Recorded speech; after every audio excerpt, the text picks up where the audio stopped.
فأعوذ بالله من الشيطان الرجيم بسم الله الرحمن الرحيم وإنه لذكر لك ولقومك وسوف تسألون صدق الله مولانا العظيم আলহামদুলিল্লাহ সমস্ত প্রশংসা সেই রব্বি কারীমের দরবারে যে মহান রব্বুল আলামিন আল্লাহ তাআলা আমাদের আপনাদের সকলকে এই দিনে এক মজলিসে বসার তৌফিক দান করেছে। এজন্য সকলেই আমরা ছোট আওয়াজে পড়ি আলহামদুলিল্লাহ। আসলে দিনের কথাগুলা দিল থেকে বের হতে হয়। এখন সময় করতে বলো দুপুর 12টা।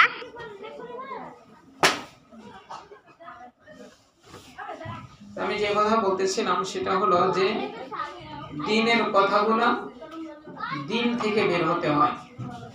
যদি দিল থেকে বের না হয় এটা হয়তো আপনাদের কান পর্যন্ত পৌঁছাবে কিন্তু দিল পর্যন্ত পৌঁছাবে না। আর দিল পর্যন্ত যদি না পৌঁছায় ওই মানুষটা পরিবর্তন হতে পারবে না। যেমন মনে করেন আপনার যে দিলটা, এই দিলটা যে রকম হবে আপনার হাত, আপনার চক্ষু, আপনার পা, এই অঙ্গ প্রত্যঙ্গগুলো সেই রকম হবে।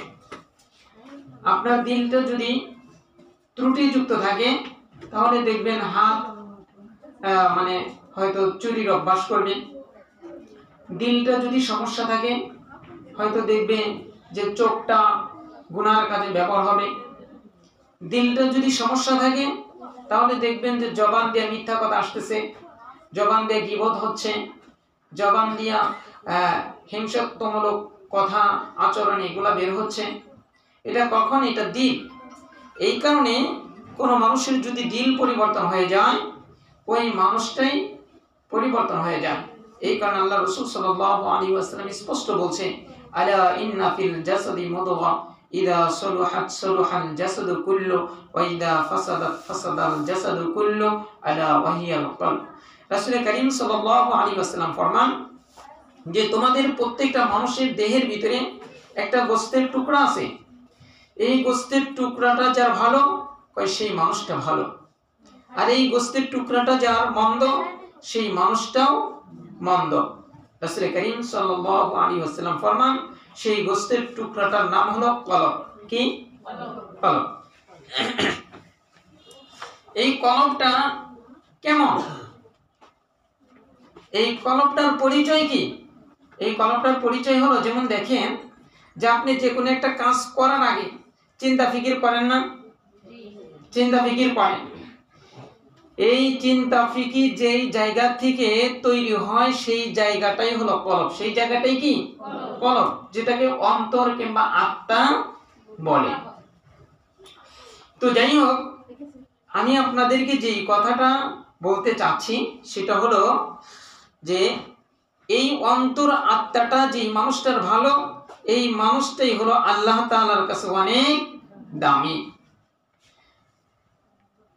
তার চেহারা চৌরত যতই মন্দ হোক না কেন, কিন্তু অন্তর আত্মা যদি ভালো হয় তাহলে সেই মানুষটা আল্লাহ তাআলার কাছে দামি। যেমন আমরা সকলেই জানি হযরত বিলাল রাদিয়াল্লাহু তাআলা আনহুর চেহারা অনেক কালো কুৎসিত ছিল না, কিন্তু আল্লাহ তাআলার কাছে কত দামি সে, যেই দামের কোনো সীমা রেখা নেই। তো এই কলবটা যদি আমি আর আপনি মনে করেন যে কিয়ামত হয়ে গেল, আল্লাহ তাআলার সামনে আমাদেরকে দাঁড়াইতে হবে না? হবে। কিন্তু এই বিষয়টা আমাদের অন্তরাত্মার ভিতরে কতটুক মনে করেন চিন্তা ফিকির আছে?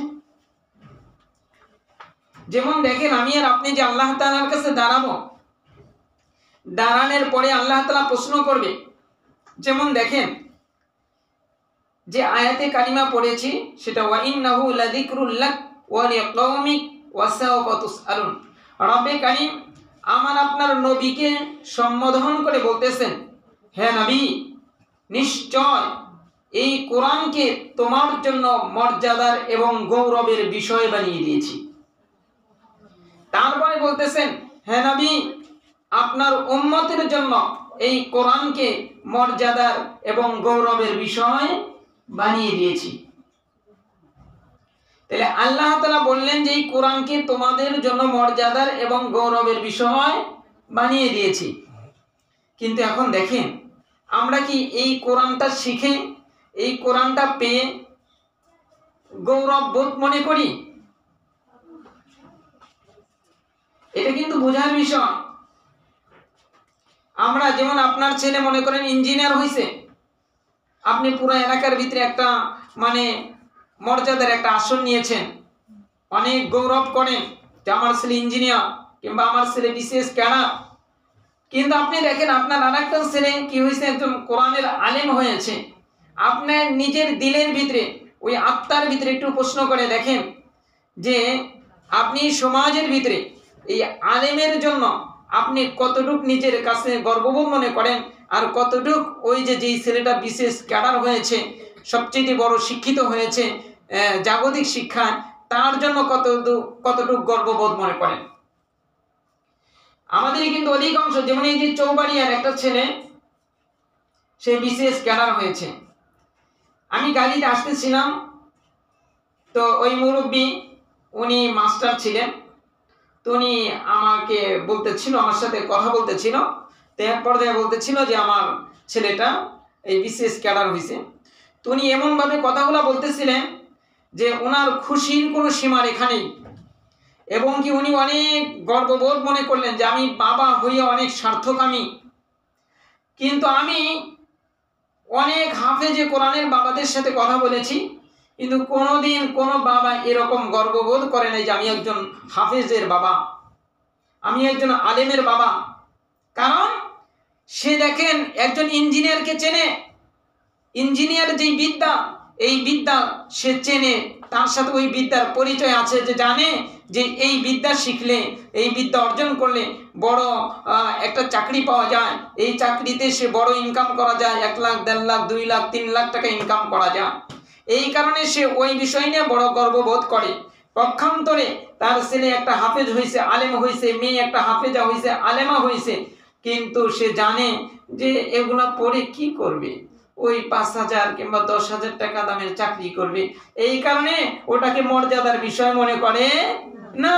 কিন্তু এইটা কিন্তু মর্যাদার বিষয় মনে করে, যার কারণে দেখবেন এই যে সমাজের ভিতরে, এই যে পুরা দেশের ভিতরে 100 ফ্যামিলির ভিতরে দেখবেন 90 জন কি করে, 90 জন ভালো ভালো সন্তানগুলাকে ওই দিকে দেয়। কোন দিকে দেয়? ওই দিকে দেয়, দুনিয়ার দিকে দেয় না। আর ওই 10 জন যেগুলা মানে চলে না, মানে দুষ্ট, যেমন একটা ছেলে এখানে ভর্তি হয়েছিল, ও আমাকে কলম দেখাওয়া দিয়ে মনে করে ই করে দিছে, বুঝছেন? তাইলে মনে করেন ও দুষ্ট, মানে এটা চলবে না, সেইগুলা আনে মাদ্রাসায়।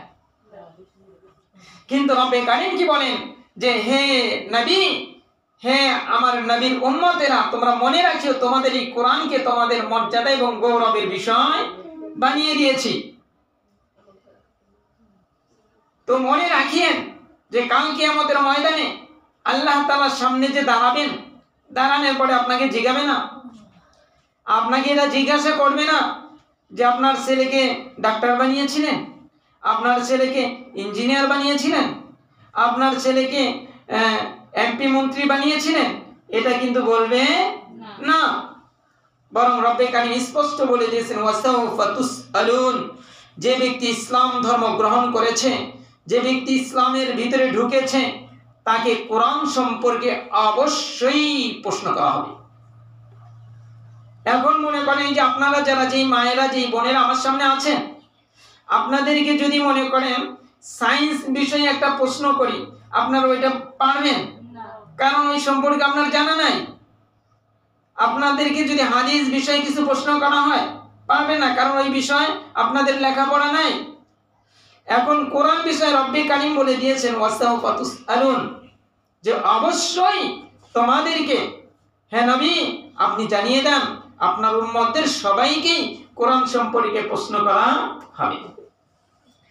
এখন আপনি এই যে মনে করেন যে গত কয়েক মাস আগে যে আপনাদের পরীক্ষা নিয়েছিলাম, ওই যে প্রশ্নগুলা বলে দিয়েছিলাম বিদায় কিন্তু আপনাদের পরীক্ষা দেওয়াটা সহজ হয়েছিল না? যদি প্রশ্ন বলে না দেই তখন কি প্রশ্নটা, পরীক্ষাটা সহজ হবে না কঠিন হবে? তাই আসেন, তাহলে এই যে আল্লাহ তাআলা যে কোরআন সম্পর্কে আপনাকে প্রশ্ন করবে, এখন নিজেকে প্রশ্ন করেন যে আল্লাহ তাআলা কোরআন সম্পর্কে কি প্রশ্ন করবে, এটা আসে না? কোরআন সম্পর্কে প্রশ্ন হবে একটা, কয়টা? একটা। সেই প্রশ্নটা হলো কোরআনের হক আদায় করেছো কিনা। আপনাকে আগেই বলবে না যে আপনার স্বামীর হক আদায় করছেন কিনা, আপনাকে আগেই বলবে না যে আপনার মেয়ের হক আদায় করছেন কিনা, আপনাকে আগে বলবে না আপনার ছেলের হক আদায় করছেন কিনা। আপনাকে বলা হবে, এর আগেই বলা হবে আপনি কোরআনের হক আদায় করছেন কিনা।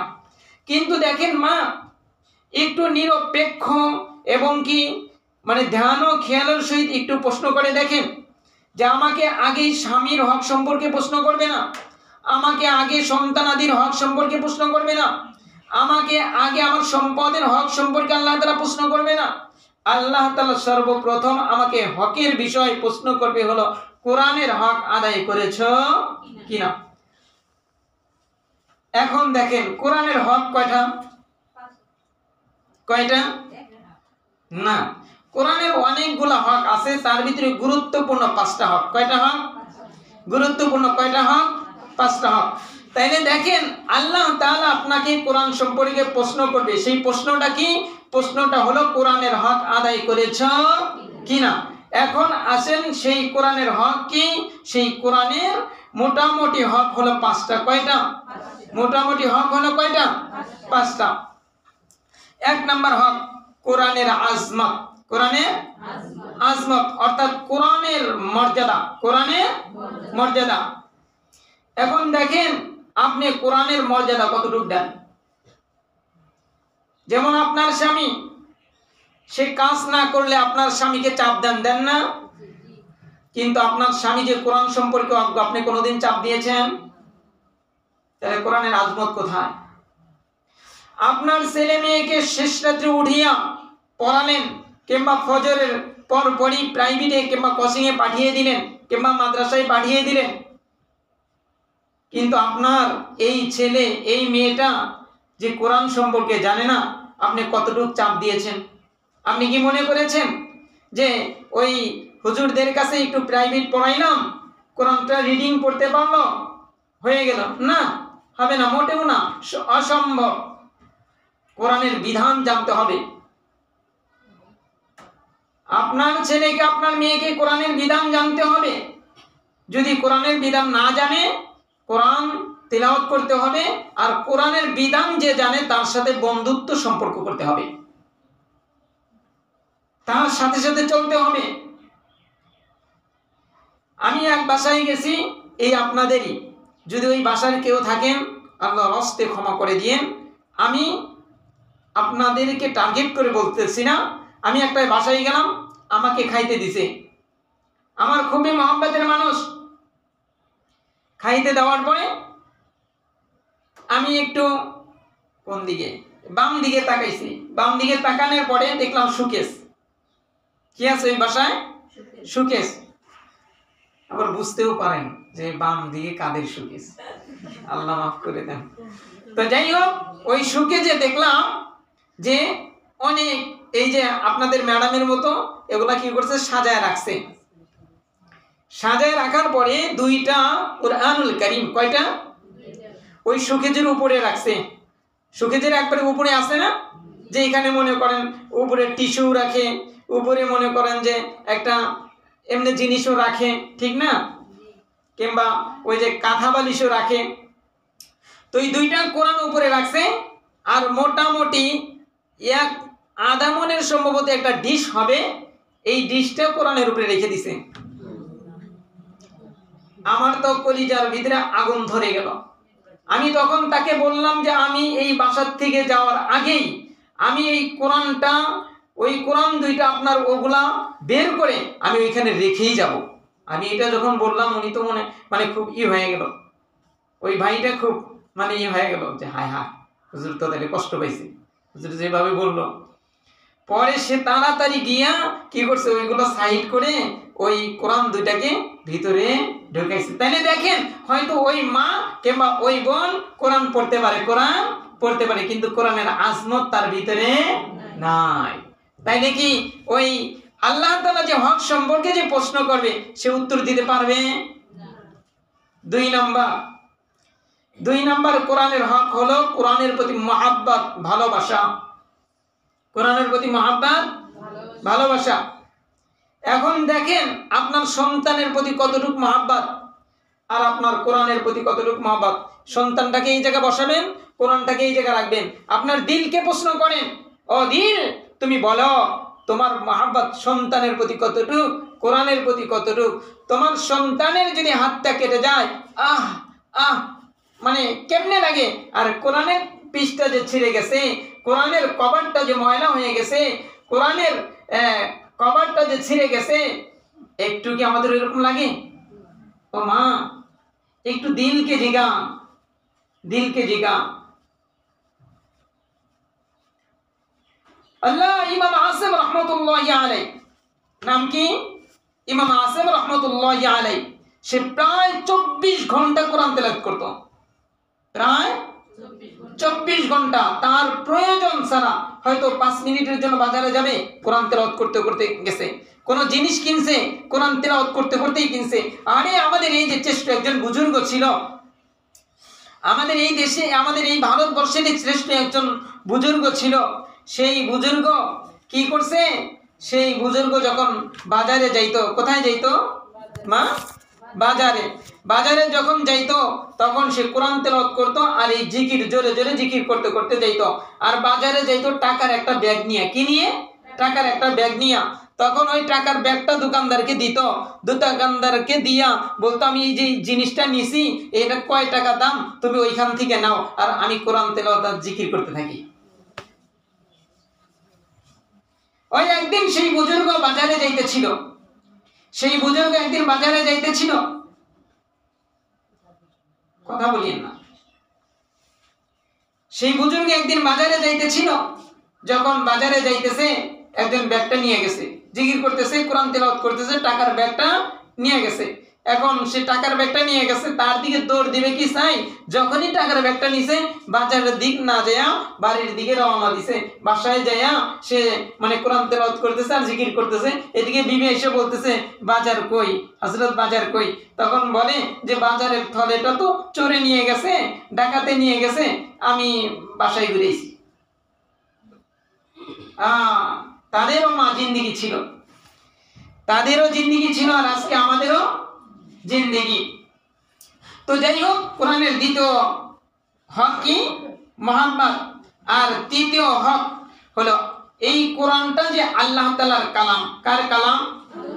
আল্লাহ তাআলার কালাম। শোনেন, এই যত কিতাব আল্লাহ তাআলা দুনিয়াতে নাজিল করছে, কতগুলা কিতাব নাজিল করছে? 104 খানা। 104 খানা। 100টা হলো সহিফা বলা হয়, আর 4টাকে কিতাব বলা হয়। কি বলা হয়? আসমানি কিতাব বলা হয়। অর্থাৎ এই 4টা কিতাব আবার 2 ভাগে বিভক্ত। কয় ভাগে? 2 ভাগে। 3টা কিতাবকে বলে কিতাবুল্লাহ, আর একটা কিতাবকে বলে কালামুল্লাহ। 3টা কিতাবকে কি বলে? কিতাবুল্লাহ, আর একটা কিতাবকে কালামুল্লাহ। কিতাবুল্লাহ বলা হয় আল্লাহ তাআলা সে লৌহে মাহফুজে যেটা লিখছে, কলমের দ্বারা কি করছে? লিখছে। এই 3টা কিতাবের একটা কিতাব আল্লাহ তাআলা নিজ হাতে লিখছে। কি করছে? নিজ হাতে লিখছে। সেই কিতাবটার নাম কি কেউ বলতে পারবেন? আল কোরআন। জি না, আল কোরআন তো কিতাবুল না, এটা তো কালামুল্লাহ। কিতাব যেটা লেখে, কিতাব যেটা লেখে সেটা হলো তাওরাত কিতাব। মুসা আলাইহিস সালাতু ওয়াস সালামের উপরে যে কিতাবটা নাযিল হয়েছে, সেই কিতাবটা আল্লাহ তাআলা নিজ কুদরতি হাতে লিখছেন। এই কারণে ওই 3 কিতাবের ভিতরে শ্রেষ্ঠ হলো তাওরাত কিতাব। কোন কিতাব? আর জাবুর আর ইনজিল হলো আল্লাহ তাআলা কলম বানাইছে, কলম বানানোর পরে বলছে যে তুমি কিতাবগুলো লেখো। ওই কলম একাই লেখা শুরু করছে, কলম ধরা লাগে নাই। আর কোরআন হলো কালামুল্লাহ। কালামুল্লাহ হলো কালাম, ওনে পড়াইছেন আপনাদেরকে কালেমাই মদের হরফের উপর। কালেমা মানে হলো বাক্য। কালেমা মানে কি? ভাই শব্দ, অর্থাৎ মানে কথা। কি কথা? অর্থাৎ কোরআনটা হলো আল্লাহ তাআলার কুদরতি মুখের বাণী। কুদরতি মুখের মানে এই কোরআনের সাথে সম্পর্ক হলো স্বয়ং আল্লাহ তাআলা, অর্থাৎ আল্লাহ তাআলার সত্তার সাথে, তার জাতের সাথে সম্পর্ক। অর্থাৎ আল্লাহ তাআলার কুদরতি মুখ দিয়ে বের হয়েছে, আর ওই কিতাবগুলো আল্লাহ তাআলা লিখছে। এখন আমার লেখা আর আমার কথা, এটা আকাশ আর জমিনের তফাৎ না? আমার কথাটা হলো আমার দেহের সাথে সম্পর্ক রাখে, কিন্তু আমার এই লেখাটা কিন্তু আমার দেহের সাথে সম্পর্ক রাখে না। আমি লিখছি, খাতা ছেড়ে দিছি, ওটা কিন্তু আর এখন আমার কাছে নাই, কিন্তু কথা আমি এটা মুখ দিয়ে বলছি, আমার ভিতর থেকে এটা বের হয়েছে, ঠিক না? এই কারণে কালামুল্লাহকে যদি এই যে ভুয়াপুরের ঘটনা, কোথাকার ঘটনা? ভুয়াপুরের ঘটনা। এক জুয়ারু কি করছে? জুয়া খেলে। এই জুয়া খেলতে যায় কি করছে? এই কোরআনকে মানে 3-4 দিন যাবত ওনার কি হয়? খালি লজ্জায়। কি হয়? লজ্জায়। পরে ওই বিবি কোরআন তেলাওয়াত করে। এখন বিবিকে বলছে যে বিবি রে, আজকে তোর কোরআনটা দে। কোরআনটা টাচ করছে, টাচ করার পরে বলে যে কোরআন টাচ করে গেলাম, আজকে যদি আমি মানে লজ্জায়, তাহলে এই কোরআনের 12টা বাজাই দিন। কোরআনের কি বাজাবে? 12টা বাজাবে। ওই দিন আর বেশি করে লজ গেছে। বাসায় আসছে, কোরআনটা নিচে টাইনে সিরা নিজে পালাইছে। পালাইতে দেরি, ওনার 3 থেকে 4টা সন্তান ছিল। একটা একবারে কোলের বাচ্চা সন্তান ছিল। এই কোলের বাচ্চাটা সহ সবারই পেট ব্যথা শুরু হয়েছে। এমন পেট ব্যথা, যে পেট ব্যথার কারণে পুরো মহল্লার মানুষ তাদেরকে মহল্লায় রাখে নাই, হসপিটালে আনছে, হসপিটালেও তাদেরকে রাখে নাই। কারণ তাদের এই চিল্লা পাল্লা, তাদের এই যন্ত্রণায় পুরো হসপিটাল মনে হয় যে হাজার হাজার মানুষের আরো মনে করেন যে পেরেশানি শুরু হয়ে গেছে। তখন যখন এই ঘটনাটা জানছে, তখন এই টাঙ্গা থেকে ওলামায়ে কেরাম গেছে, তারপরে সেটা নিয়ে বসছে, তাকে তওবা করাইছে। তওবা করানোর পরে 2 কিংবা 3 দিন পরে সম্ভবত সবাই সুস্থ হয়েছে, কিংবা 1-2 জন মারা গেছিল। তাহলে এটা আল্লাহ তাআলার কালাম। এর সাথে আজকে আমি আর আপনি, যে আমার আর আপনার বাসায় এত দুর্ভিক্ষ কেন? বাসায় এত এই যে ঝগড়াঝাটি কেন? বাসার এ বাড়ির সাথে ও বাড়ির সাথে এত মনোমালিন্য কেন? ওই যে কোরআনকে ছেড়ে দিয়েছি, কোরআনকে ছেড়ে দিয়েছি। যাই কথা বললে অনেক কথা। আর 4 নাম্বার হলো কোরআনের হক হলো কোরআনটা সহিহ করে শিক্ষা করে প্রতিদিন তেলাওয়াত করা। এখন দেখেন এই যে কত মা আছে, আজকে এই মায়েরা কোরআনটা সহিহ করে শিখছে, কিংবা যারা সহিহ করে শিখছে তারা কি প্রতিদিন তেলাওয়াত করে?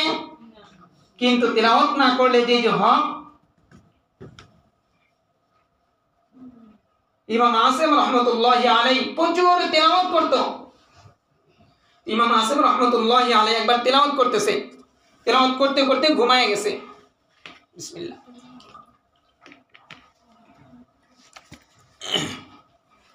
তেলাওয়াত করতে করতে ঘুমায় গেছে।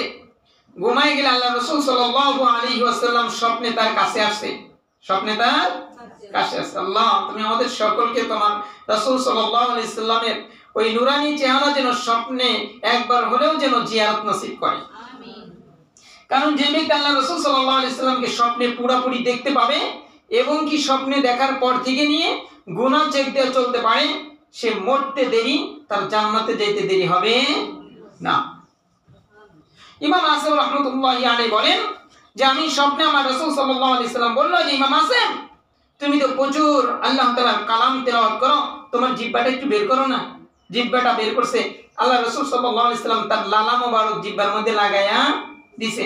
যখনই লাগায়া দিছে, তখন থেকে নিয়া সে কি যখনই তেলাওয়াত করতো, এত সুঘ্রাণ বের হইতো যে মানুষ ওই সুঘ্রাণ শুকার জন্য তার চারপাশ দিয়ে বসে থাকতো। ও মা, আজকে সেই কোরআনটা ছেড়ে দিয়েছি আজকে আমি আর।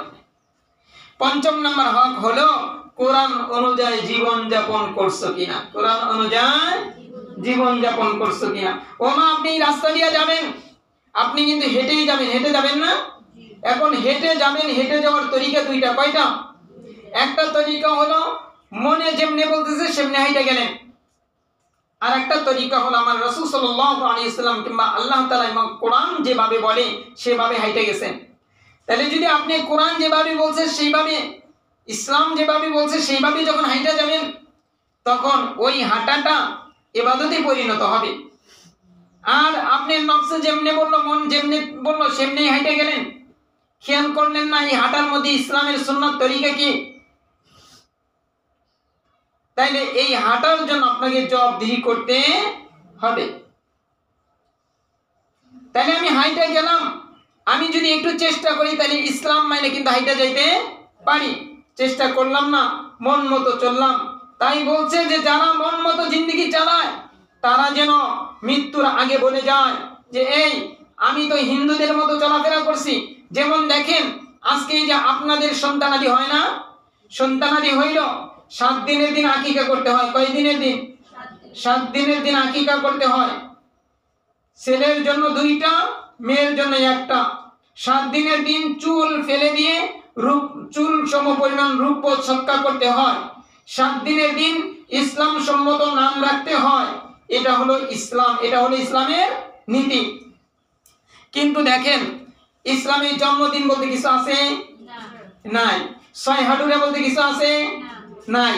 হাত খাওয়া এটা আছে? নাই, কিচ্ছুই নাই। এদিনকে এক ভাই আমাকে বলতেছে, কয় কিসের পাট বান্ধা লাগবে? কই আমার পাট বাঁধবেন কিসের লিগা? কয় আমার বিবির বাচ্চা হবে তো, তাহলে পাট বাঁধতে কয়। কই এটা তো মারাত্মক ধরনের কুফরি কথা, এবং এটা কারো কারোর জন্য শিরিক হয়ে যাবে। কিন্তু দেখেন যেটা ইসলাম না সেটা পালন করে। জন্মদিন ইসলামিক নাই সেটা পালন করে। হাত খাওয়ানো ইসলামী এগুলোর কোনো কিচ্ছু নাই, এইটা করে। ইসলামী যে 6 হাঁটুরা বলতে এগুলো কিচ্ছু নাই, সেগুলা করে। তারপরে কান নিন্দা দেয় দেখলাম, এগুলা করে। কিন্তু যেটা ইসলামে নাই সেটা করে, ইসলামে যেটা আছে সেটা করে না। তাই উলামায়ে কেরামগণ বলেন যেই মা যেই বাবা ইসলামে যেটা নাই সেটা করে আর ইসলামে যেটা আছে সেটা করে না, কই সে যেন মৃত্যুর আগে বলে যায় যে ও মা ও বাবা আমি তো ওই হিন্দুদের মতো চলছি, ওই খ্রিস্টানদের মতো চলছি, আমি তো মুসলিমদের মতো চলি নাই, তাই আমার লাশটা যেন কবরে দাফন না হয়, এটা বলে যাওয়া উচিত। কিন্তু দেখেন আজকে আমরা সবাই তো আসামি, আমরা সবাই আসামি। তো যাই হোক, যে এই যে তাবিঈ ইকরামা রাহমাতুল্লাহি আলাইহি, এই ইকরামা রাহমাতুল্লাহি আলাইহি কোরআন তেলাওয়াত করতে পারতো না। কি করতে পারতো না? কোরআনের আলেম ছিল কিন্তু কোরআন তেলাওয়াত করতে পারতো না। যখনই উনি কোরআন তেলাওয়াত করতো, ওই কোরআন তেলাওয়াত করতো আর শুধুই অঝর দ্বারা কাঁদতো আর বলতো হাদা কালামু রাব্বি, হাদা কালামু রাব্বি। কই এরকম করে বলতো যে হাদা কালামু রাব্বি, এটা আমার আল্লাহ তাআলার কালাম, এটা আমার আল্লাহ তাআলার কালাম। এইটা বললেই উনি চিৎকার চিৎকার দিয়ে কান্না করতো। আর মানে আজকে আমরা কোরআন পড়ি, কোরআন পড়ার পরেই আবার কি করি? কোরআন পড়তে দেরি, আবার একটু পরে কি করতে দেরি হয় না? গীবত করতে দেরি হয় না। কোরআন পড়ি, আমাদের কোনো জিন্দেগির চেঞ্জ নাই। ও মা, আমি আজকে আপনাদের একটা ঘটনা শোনায় দেই। আমাদের এক হযরত বলেন, আমি যখন পাকিস্তানে লেখাপড়া করি, কোথায় রে মা? পাকিস্তানে যখন লেখাপড়া করি, আমাদের দেশ থেকে একজন আলেম গেছে ওই মাদ্রাসায়। ওই আলেম যাওয়ার পরে ওই আলেম কে কি করছে, ওই মাদ্রাসার অফিসে বসাইছে। বসানোর পরে আমাদের এই হযরত বলেন, আমার উস্তাদে মুহতারাম বলল যে বাবা অমক, বাবা শফি, দেখো তোমাদের দেশে থেকে একজন বিজ্ঞ আল্লাহওয়ালা আলেম আইছে, যাও তুমি তার খেদমত করো। কয় আমি যখন রুমে চলিয়া গেলাম, দেখলাম যে ওই বেচারার বয়স 95 বছর। বয়স কত বছর? কয় আমি তাকে বললাম যে হযরত আপনার বয়স কত? বলে যে আমার বয়স 95 বছর। তখন বলে আপনি 95 বছর বয়সে আপনি কেমনে করিয়া একা একাই পাকিস্তান সফরে আসছেন? তখন বলে বাবারে, আমি শুধু পাকিস্তান না, আমি এই বয়সে বাংলাদেশ না, প্রত্যেক বছর আমি প্রায় 40টার মতো দেশে আমি সফর করি। কয়টা দেশে? 40টা দেশে মারে আমি সফর করি। বাবারে, আমি 40টা দেশে প্রত্যেক বছর সফর করি। কয় কেমনি করেন? আমরা এই যুবক বয়সে বাংলাদেশ থেকে পাকিস্তানে আসলেই 2 দিন 3 দিন আমাদের ঘুম পাড়তে হয়, আর আপনি বলতেছেন আমি এই 95 বছরে 40টা দেশে আমি সফর করি। তারপরে দেখি আপনার কাছে কি আছে? একটা ব্যাগ আছে, এই ব্যাগের ভিতরে কিছু টাকা আছে, ব্যাগের ভিতরে কয়েকটা কাপড় আছে।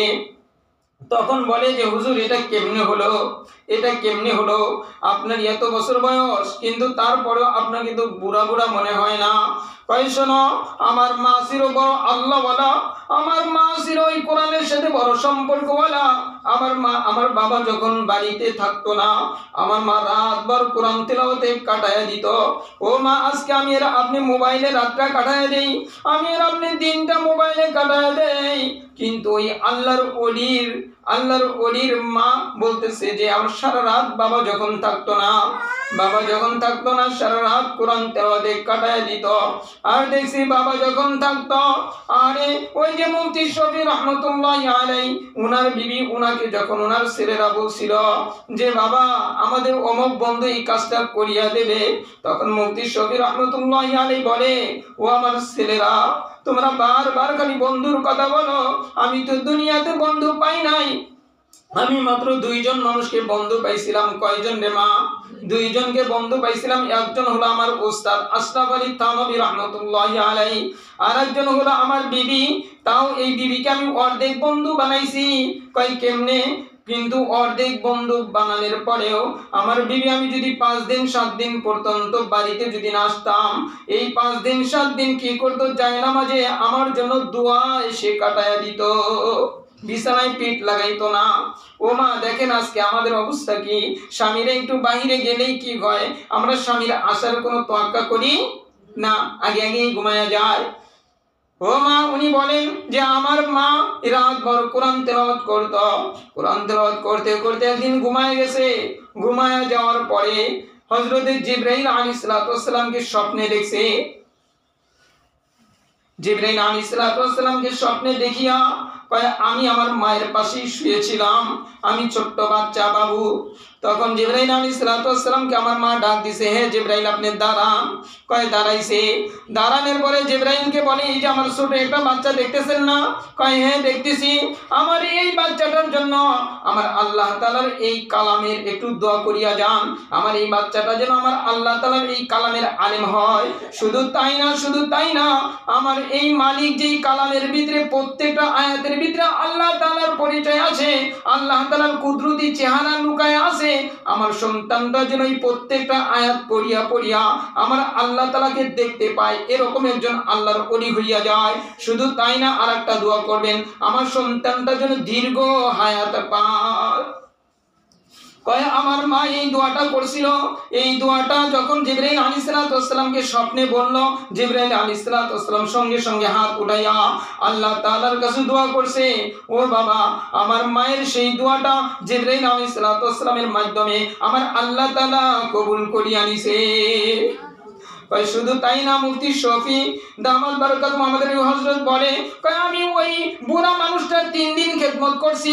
কয় 3 দিন খেদমত করিয়া আমি আমার মালিককে পুরাপুরি চিনিয়া ফেলাইছি। ও মা, আজকে আমার আপনার অবস্থা কি? আজকে আমি আর আপনি সন্তানের মহাব্বতের পাগল পাড়া, স্বামীর মহাব্বতের পাগল পাড়া। আরে মা, মনে রাখিয়েন, এই সমস্ত মহাব্বত, এই সমস্ত ভালোবাসা হলো কিছুদিনের। স্বার্থ আছে তো আছে, স্বার্থ নাই দেখবেন তো আপনাকে ছাড়িয়া দিছে। আরে কত মাকে ছাড়িয়া দেয়, কত বাবা তার স্ত্রীকে ছাড়িয়া দেয় কি দেয় না? দেয়। কিন্তু মারে মনে রাখেন, আল্লাহ রাসূল সাল্লাল্লাহু আলাইহি ওয়াসাল্লাম বলেন, আহমিব হাবিবাকা হাওনাল মা আসা আইয়াকুনা বিগাইদিকা হাওনাল মা। ও আমার উম্মতেরা, দুনিয়ার ভিতরে মনে রাখিও, এই কলিজার ভিতরে যে মহাব্বতটা, এটা একমাত্র আল্লাহ তাআলাকে ছাড়া আর কাউকে ভালোবাসা যাবে না।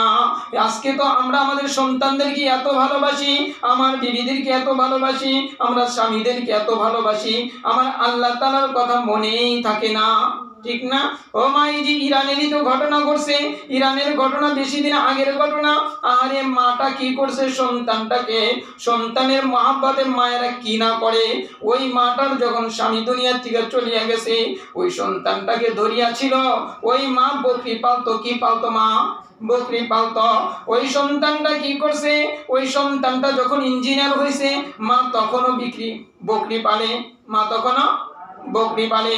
সন্তানটা যখন মারি ইঞ্জিনিয়ার হয়েছে, তখন কি করছে, একটা মেয়ের সাথে সম্পর্ক হয়ে গেছে। কিন্তু মাকে যখন বলছে, মা বলছে না আমি ওই মেয়েকে তোমার সাথে বিয়ে করাবো না, কিন্তু মেয়েটাকে সে বিয়ে করবেই।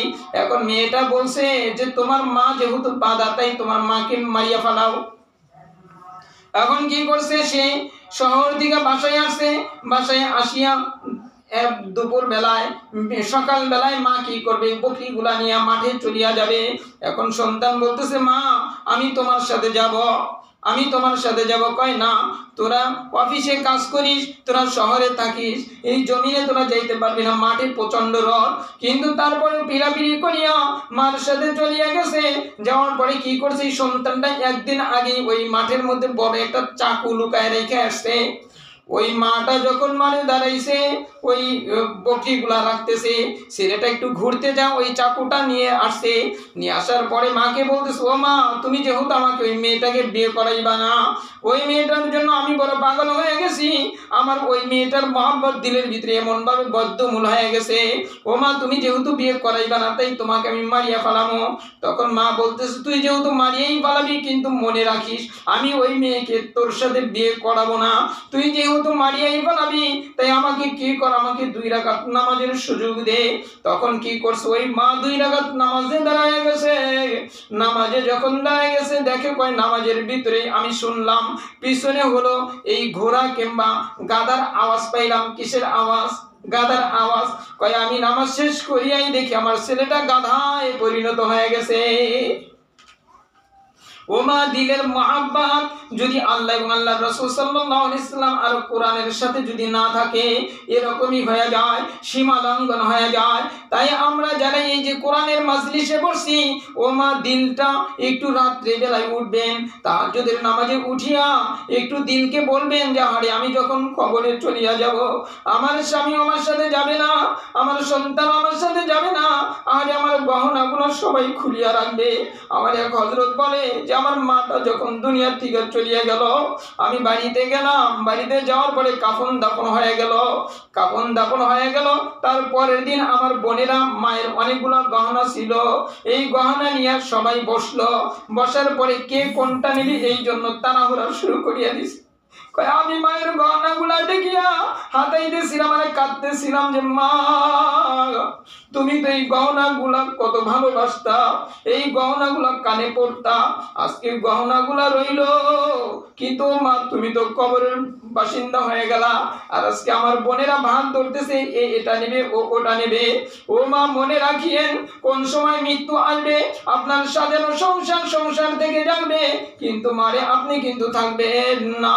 আমাদের এক হযরত বলে যে আমার এক আপনজন এক বন্ধুর, তার এক বন্ধুর জানাজা পড়ি আসছে, তাকে দাফন করছে কবরস্থানে, শরীরে মাটি পড়ছে, বাসায় আসিয়া গোসল করার জন্য পুকুরে নামছে। পুকুরে নামতেছিল আর বন্ধুদের সাথে বলতেছিল আরে বন্ধু তো চলিয়া গেল, কবে যেন আরেক বন্ধু কালকে আবার কাকে দাফন করা লাগে। এই কথাটা বলতে বলতে ওই মানুষটার পিঠের মধ্যে একটু চিরিক দিয়ে উঠলো। চিরিক দিয়ে ওঠার সঙ্গে সঙ্গে বন্ধুদেরকে বলে বন্ধুরে আমি তো আর দাঁড়াইতে পারছি না, আমাকে ধর। কয় আমাকে ধরলো, ওই বেচারাকে ধরলো, ধরিয়া বাড়িতে নিতে নিতেই সেও দুনিয়া থেকে চলিয়া গেল। ও মা তাই আমি হাতে ধরে পায়ে ধরিয়া বলি, এই যে মাজলিস, কোরআনের মাজলিস আপনারা আসেন, তাই কোরআনকে মহব্বত করতে শিখেন, কোরআনের একটু ভালোবাসতে শিখেন, কোরআন একটু তেলাওয়াত করার জন্য মনটাকে কাঁদান, দেখবেন কেউ আপন না, একমাত্র কোরআনই আপনার আপন হবে।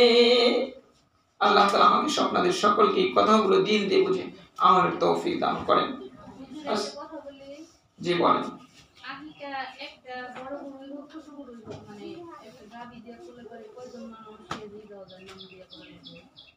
একটা গাভীতে হলো মানে 7টা অংশ। কয়টা অংশ?